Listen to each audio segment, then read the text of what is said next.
So if we look at how monetary policy works in crises, like the COVID-19 crisis now, or looking back further to the the financial crisis 2008, obviously the first thing that central banks do is they cut interest rates. So back in 2008, 2008-9, the Bank of England cut interest rates from 5.75%, in kind of mid to late 2008. Within 12 months, the bank rate was down at 0.5%.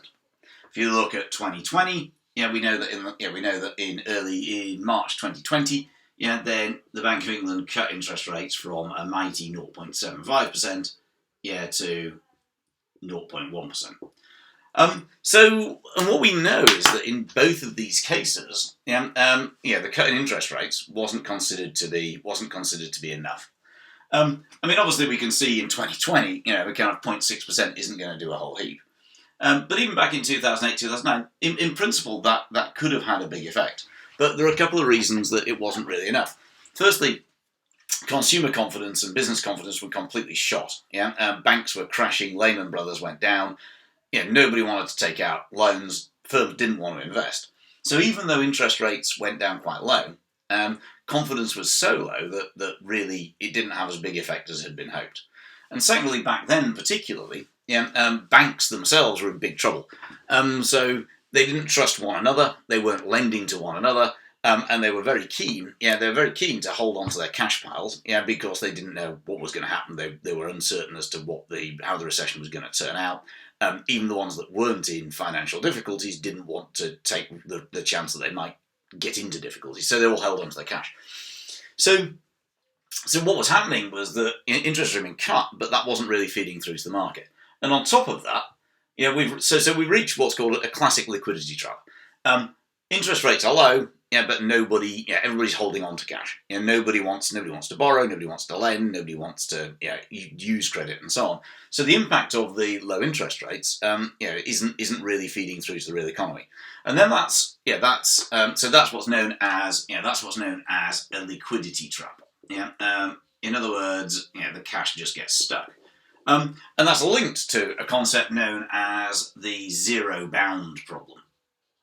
Zero bound is a zero limit. And basically it means that interest rates can't really fall below zero, or not much below zero.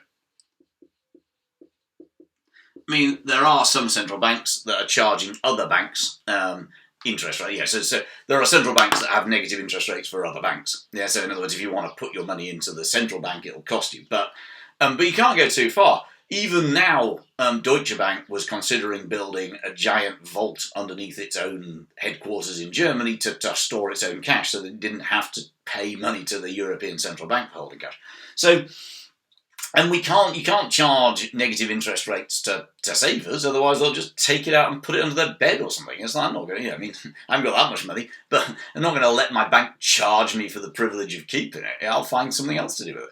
And you certainly can't offer borrowers negative interest rates. In other words, because what that would mean is, here, borrow £10,000 and I'll pay you for doing it. It's madness, because you would just borrow the money and do nothing with it. You just sit on it and allow it to get bigger. It's just nuts. So therefore, there is a limit to how low interest rates can get. You can't have significantly negative interest rates across the system, because the banking system would simply break. So therefore, it's kind of, what are we going to do? It's kind of, we've cut interest rates basically to zero. So the central bank could have kind of gone, oh well, not to worry, I'll just sit here and do nothing for the next 10 years. But guess what? They didn't. So they came up with unconventional monetary policy. Well, that's what it was called. Personally, I remember studying this type of thing when I was at university. But anyway, nobody used it much. So the idea was they engaged in what was called quantitative easing, or QE.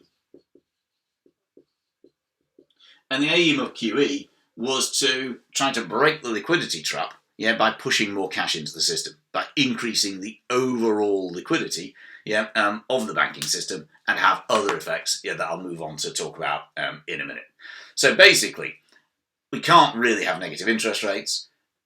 Confidence was so low, banks were broken, monetary policy wasn't really working. Therefore, central banks decided that they needed to do something else.